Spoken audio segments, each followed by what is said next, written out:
Fala meus amigos e minhas amigas, eu sou o Lucas Magno e esse é o canal Filme Seriando. Sejam muito bem-vindos, beleza? Lá vamos nós. A franquia Premonição tem muitos fãs. Até hoje é impactante, é marcante. Você já imaginou se você pudesse saber como seria a sua morte? E também como há boatos de que vai sair um novo filme, eu já vou pegando esse hype e fazendo um remake de um vídeo que eu já tinha feito dessa obra. Bastidores, curiosidades, melhores cenas, as bizarrices que tem na história, detalhes que passam despercebidos, e eu tive uma premonição. Você não vai sair daí depois da vinheta.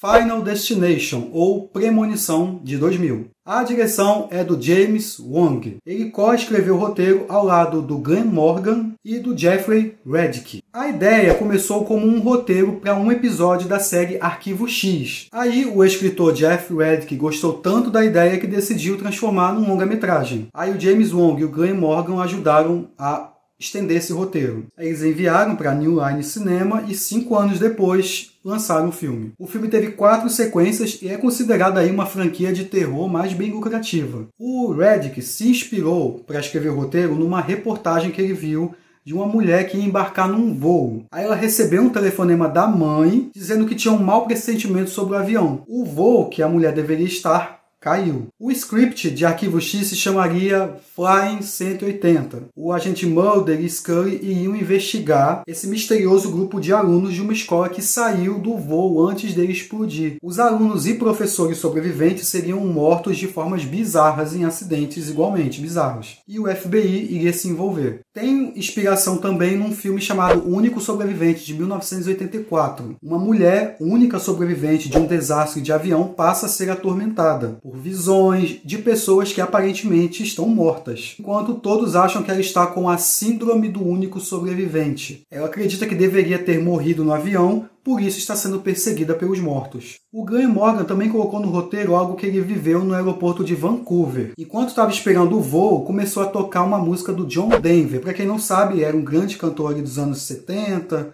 80 e morreu num acidente de avião. Aí ele pensou, poxa, ele acabou de morrer num acidente de avião e eu tô no aeroporto e toco uma música dele? Estranho. As filmagens do avião foram filmadas em Long Island e as demais sequências na ilha de Vancouver, no Canadá. O filme faturou mais de 53 milhões de dólares em pouco mais de um mês de exibição. Na trama, Alex Browning está embarcando em uma viagem para Paris. Ele sofre uma premonição de que o avião vai explodir. Alex insiste que todos saiam. 7 pessoas, incluindo ele, deixam a aeronave. Após a decolagem, ela explode no ar. Ele e os sobreviventes enganam a morte, mas não serão capazes de evitar o seu destino por um tempo. Um a um, esses fugitivos vão sendo perseguidos. Antes de começar a falar do filme, eu vou pedir para você se inscrever no canal, comenta aí se você gosta de Premonição. Eu sou muito fã, tá ansioso para o novo filme, qual filme é o melhor para você, qual a cena mais marcante do filme. Se você estiver gostando, dá uma curtidinha aí que já me ajuda. Me dê dicas de outros filmes e séries para trazer para o canal. E é isso, vamos falar do filme. Eu gosto dessa abertura porque ela dá muitos presságios. Tem o boneco enforcado, a hélice do ventilador lembra o motor do avião, os livros, imagens de demônios, guilhotina, o voo 180. Conhecemos o Alex, interpretado pelo Devon Sawa, que está indo durante 10 dias para um passeio escolar com amigos, estudantes, em Paris. Seu amigo Todd, interpretado por Chad Donnella, a professora Valerie Lilton, interpretada por Kristen Koch, que é esposa do roteirista Glenn Morgan. O valentão Carter Horton, interpretado por Kerr Smith. Sua namorada Terry Cheney, interpretada pela Amanda Detmer. O Bill, interpretado por Sam William Scott. E Clea, interpretada pela Ali Lerter. De todos, ela é de fato que acreditou no Alex. Saiu seguindo sua intuição. Na cena de abertura, o Devon Sawa deveria fingir que estava dormindo. Acontece que ele adormeceu de verdade por 4 horas. Essa cena do relógio do Alex, que muda para 180, demorou um bom tempo para ficar pronta. 5 dias. A placa de fretamento dos voos não fazia parte das cenas, era um efeito CGI. O Devon Sawa foi a última pessoa a ser escalada para o filme. Ele leu o roteiro pela primeira vez em um avião e aí ficou paranoico, olhando pela janela verificando se o motor estava de boa. James Wan e o Glenn Morgan não tinham certeza se iriam escalar o ator, mas aí eles assistiram A Mão Assassina de 1999 e gostaram da participação dele. Para escalarem Alex e Clear, a ideia original seriam os atores Tobey Maguire e Kristen Dunst,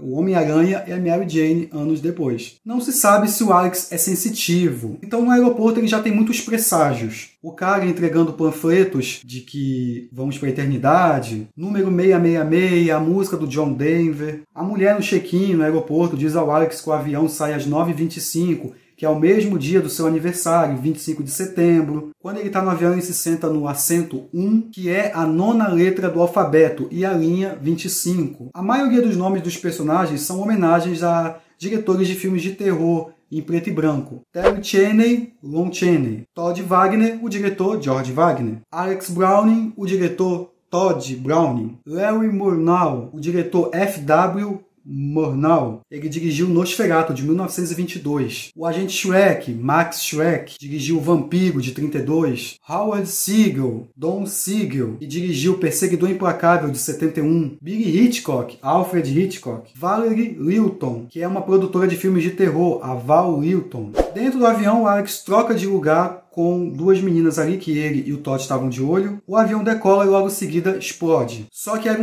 uma visão, um pesadelo. Sabe-se lá. O Alex fica desesperado e é retirado do voo com mais 6 pessoas. A conversa da Lilton com o copiloto, porque precisava deixar um dos professores entrarem no avião, foi improvisada. Quando o Alex cai na porrada com o Carter, o avião de fato explode. Todos ficam apavorados e o Alex acaba se transformando num suspeito. Aí entra, o agente Wayne, interpretado pelo Daniel Roebuck, o agente Schreck, todo mundo faz uma piadinha, interpretado pelo Roger Guenveur Smith. O conjunto de aviões foi construído em cima de um gimbal para fazer o tremer. Depois ele foi derrubado para fazer a parte de cima da casa da Clea, naquela cena que ela corre quando as tomadas estão explodindo. Demorou 2 meses para construir o interior do avião falso, em um estúdio de som que foi criado para fazer a explosão do avião. A visão externa da explosão do avião foi filmada em um avião de miniatura de 4 pés. Esse é o desastre mais curto da série de filmes, tá? O acidente dura aproximadamente 2 minutos. 287 pessoas morreram no voo 180. No primeiro rascunho, os sobreviventes eram completamente desconhecidos entre si. Na época, a popularidade dos teen slashers fez os roteiristas mudarem de ideia. Aí seguia uma classe do ensino médio. Os sobreviventes são interrogados, depois de uns dias tem um memorial, a Lilton passa a ficar com medo do Alex, e o rapaz fica tão obcecado nisso que é nítida a quantidade de livros, matérias que ele vai acompanhando, ele não se concentra nem em ler a Penthouse. Grande parte das notícias mostradas ali em imagens são reais. Foi do voo TW-800, que explodiu e caiu em 1996, em Long Island, Nova York. O voo transportava um clube francês. Foi investigado, explodiu repentinamente. Primeiro pensavam que fosse uma bomba ou um míssil. Tal como no filme, foi mesmo uma falha mecânica. Muitos dos adereços do filme têm referências a presidentes que quase foram assassinados ou foram assassinados. A xícara da Lilton tem uma referência ao Abraham Lincoln. O carro do Carter, a placa tinha ali RFK. O avião que decola, do aeroporto JFK, John F. Kennedy, que foi assassinado. As inúmeras aparições do número 180. Isso se refere ao título original que seria do episódio do Arquivo X. Foi a New Line que decidiu nomear para Destino Final, para que não fosse comparado com Força Aérea 1 de 1997, com Rota de Fuga do mesmo ano. O quadro da classe do Portão 46 é um número total de alunos e professores. A primeira vítima é o Todd. Eu gosto dessa construção da morte, ela se aproximando através de uma sombra, ele no banheiro, vai cortar um pelo do nariz, a gente pensa que ele vai escorregar, vai tomar um choque, a água vai escorrendo ali pelo chão, o Alex recebe um sinal, o nome do Todd ali, o rapaz escorrega e morre enforcado dentro da banheira. E aí a água volta, o que dá a entender que ele se suicidou. Nunca gostei muito desse recurso, eles não usam mais, decidiram que são uma série de eventos bizarros que levam à morte da pessoa. Quando o Alex está no quarto dele, uma coruja aparece na janela. Em muitas culturas, as corujas são vistas como um presságio da morte. A morte, no roteiro original, seria mesmo essa entidade, como se essa água voltando seria que ela estivesse encobrindo o rastro. E aí decidiram que os acidentes seriam como se fossem coisas raras de acontecer. E essa forma homenageia o filme A Profecia, que eu já comentei aqui no canal. O Todd meio que prenuncia sua morte quando a Trisha e a Crystal trocam de lugar com o Alex e fica fazendo assim, ó, como se fosse uma sinalização para enforcamento, asfixia. A cena da água foi rodada para frente, né, ela saindo, mas ela voltando, eles só filmaram ao contrário, para dar a impressão de que ela está sendo sugada pelo vaso sanitário. O nome do Todd é gravado T-O-D, em alemão significa morte. A cena da Clear com o Alex conversando com o agente funerário, William Bloodworth, interpretado pelo Tony Todd lá de Candyman, aquela voz grossa. Inclusive ele foi escolhido por causa dela. Ele fala que a morte tem um esquema para cada um de nós. Quando William Bloodworth faz shh, é uma referência à Noite dos Mortos-Vivos, de 1990, o remake, tá? Do George Romero. Ele estrelou o filme. Aí o Alex e a Clear conversam numa cafeteria. O Carter e a Terry aparecem, quase que o Billy é atropelado. A senhora Lilton encontra com eles. O Carter briga com o Alex. A Terry vai caminhando em direção à rua, quando ela é repentinamente atropelada. Eu tomei um susto. Acho que todo mundo tomou um susto. Sabe-se lá Deus de onde veio esse ônibus com essa velocidade toda. E essa foi a primeira cena a ser filmada. O Alex já tinha visto o ônibus através de um reflexo no vidro. Quando ele olha para a rua não tem ônibus nenhum. E a Terry é enquadrada numa cena do aeroporto, você vê uma foto de um ônibus atrás dela. Todos ali ficaram borrifados de sangue, certo? Quando o Alex vira na sua bochecha, a marca de sangue mostra o número 7. Referência às 7 pessoas que desembarcaram do 180. Essa sequência do ônibus, o Alex e a Clear falando sobre o William Bloodworth, demorou 3 dias para ser filmada. Muitos fãs teorizam que o William Bloodworth é a personificação da morte no filme, ou algum tipo de representante da morte. Mas os produtores e o próprio ator já negaram isso. Aí o Alex consegue traçar o esquema da morte, como que a explosão foi ocorrendo em cada lugar que os sobreviventes estavam sentados. A próxima é a senhora Lilton. Ela, apavorada, chama a polícia pro Alex, ele é interrogado, e ela tá de mudança, né, se sentindo culpada pelo amigo dela ter voltado pro avião e morrido. O Alex, na delegacia, conta tudo sobre o plano da morte. Claro que ninguém acredita nele. O agente Shrek até confessa ao parceiro que fica com medo do Alex e que por uns minutos acreditou nele. A senhora Lilton é a que mais sofre. Primeiro a tela do PC explode, o vidro voa no pescoço dela, sangue pra todo lado. Ela tenta puxar um pano, a faca cai certinho no peito. O Alex chega, mas aí já é tarde e ainda pega a faca na mão, deixa impressões digitais, pegadas. Na fuga, encontra com Billy e a casa explode. Na cena em que a faca empala Lilton, a atriz foi colocada sob um piso de madeira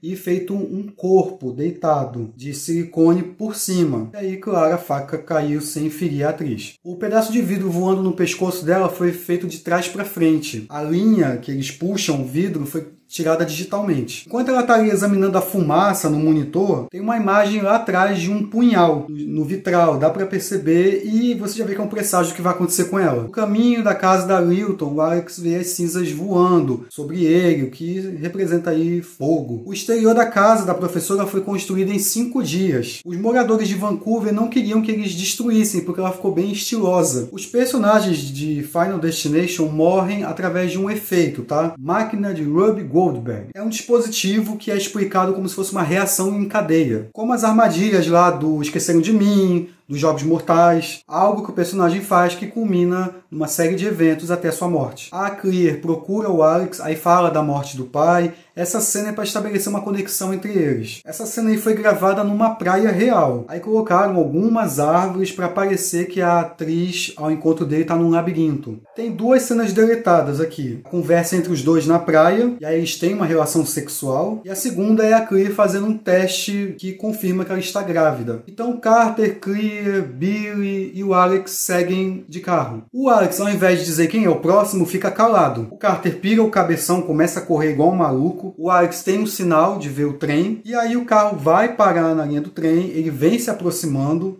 o Carter quer ficar ali, A Clear, o Alex e o Billy conseguem sair. O Sam William Scott estava com o lábio dolorido. Para escondê-lo, a equipe adicionou sangue. E o resultado final foi parecer que o Carter deu uma cotovelada nele. Aí no último instante que o veículo se aproxima, o Carter tenta sair, não consegue. E aí ele é salvo pelo Alex. A morte pula e vai pro Billy. Ele é morto com uma lâmina, um pedaço do veículo destruído. A cabeça dele é cortada ao meio. O Billy originalmente era descrito como um obeso. Mas aí o Scott fez sucesso como o Stifler em American Pie, em 99, e aí foi escalado para o filme, aí mudaram. Essa cena que o carro explode foi uma das mais difíceis da produção. O veículo era uma réplica do original, dividida ao meio. Aí, para o carro se partir, a equipe garantiu que não tinha nenhum objeto metálico ou nada para ferir os atores. E dá para ver um cara ali dentro do trem, filmando alguma coisa estranha. O Alex chega à conclusão que a morte, se alguém interferir, ela pula a pessoa. Anteriormente, enquanto observava o avião decolando, você vê que ele passa aqui pelo rosto do Billy, um presságio da sua morte. O próximo seria o Alex, mas quando ele está na cabana lá que a Clear oferece para ele ficar, quando ele acende o isqueiro, ele vê uns raios, uns relâmpagos, e ele vê que não mudou de lugar com a Kristen e a amiga dela. Então a Clear é a próxima. A responsável pela trilha sonora foi a Shirley Walker. A música Rock Mountain High, que toca em vários momentos do filme, faz referência ao John Denver. Tem o artista francês que toca no final. O pai do John Denver era um piloto da Força Aérea. E para o John isso era um hobby. John tinha sofrido o primeiro acidente em 89. E aí ele morreu em 97. A música Into the Void também toca no carro do Carter antes da morte da Terry. A canção contém a palavra Destino Final. Destino Final também aparece lá no check-in, na mala do Alex. 100 Grand toca no memorial às vítimas do voo. Para dar uma sensação de desconforto ao público, os designers de produção sempre trocavam os objetos de cena. Nas cenas filmadas após a queda do avião, quando a morte persegue os sobreviventes, os objetos e as cores foram levemente alterados. Para as sequências de morte, as equipes usavam moldes dos corpos dos atores. Xarope de chocolate para o sangue cenográfico. A cena da Lilton foi a mais difícil de elaborar, porque é muito difícil transformar aquela casa numa atmosfera de medo. Todo mundo tem sua casa, faz coisas rotineiras, como trazer suspense nisso. Na casa da Clear, ela quase é eletrocutada, o fio lá balançando. Eu gosto que é uma progressão do perigo. A morte tenta de várias formas pegá-la. Primeiro o fio, a água da piscina, a casa inteira começa a explodir. Ela entra no carro, ao invés de ficar ali na garagem, não, dá ré, derruba tudo. Tem líquido inflamável. O Alex foge do FBI. Quase tem um tronco atravessado no rosto, quase morre afogado. Aí chegando na casa da Clear, ele segura o fio eletrocutado para ela sair do carro. O veículo explode, a gente pensa que o Alex morreu. Mas não, 6 meses depois, ele, a namorada e o Carter desembarcam em Paris. Enquanto bebem, o rapaz toca no assunto de que ninguém o salvou, então ele é o próximo. Desesperado, ele se levanta, quase é atropelado por um ônibus. O ônibus atinge um poste que voa, atinge uma placa.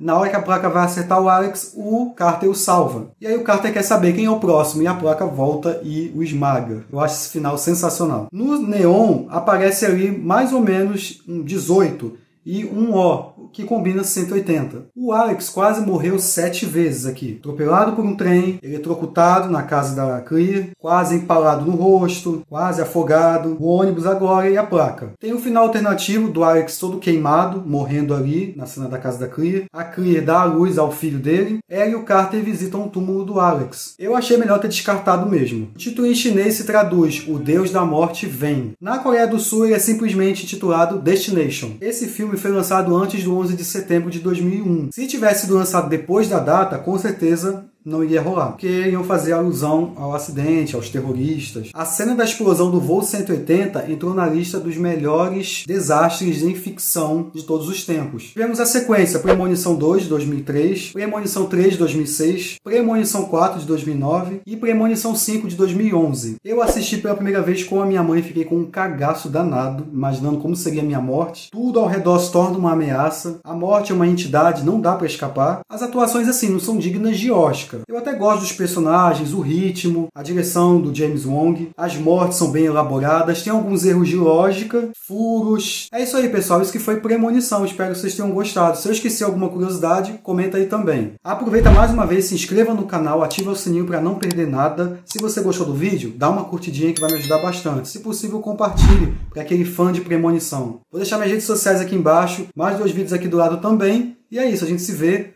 numa próxima premonição. Um abraço. Fui. Tchau, tchau.